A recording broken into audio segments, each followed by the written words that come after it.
John, how do you feel about Minneapolis? Do you have a particular burden or love for your hometown? That's a really good question. I say it's a good question because I don't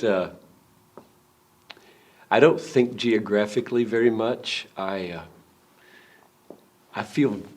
grew up in Greenville, South Carolina. I moved here when I was 28, and I'm 63 now. So this is home, and yet I don't feel kind of ownership. Like I don't fight for this. I don't really care whether the Vikings or the Packers win.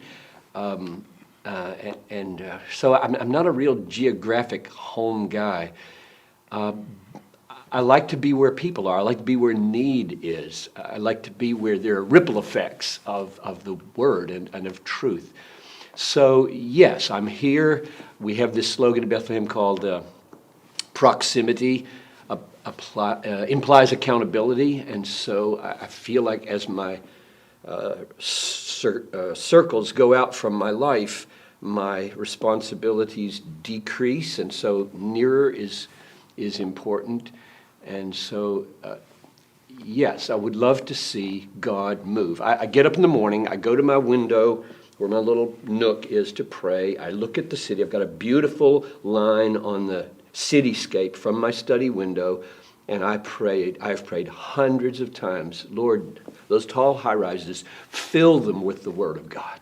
Fill them with Christian people. Fill them with your name. You know, that passage from Acts 5 where it says, the enemy said to the apostles, you have filled Jerusalem with your teaching. I just would love for that to happen. So I pray that way for revival and reformation to come to the churches. I often pray for the larger churches that are not faithful to the Word of God near my house.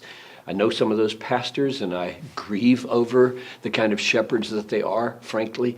And so I pray for that kind of reformation in the church. I would love to see 1,200 evangelical churches in the larger metro area of the Twin Cities awakened and revived and vital and passionate for the truth of Christ. There's a new little effort to try to draw together pastors in relation to the Gospel Coalition, and that might have a future to it that would help us to pray more unitedly for the city.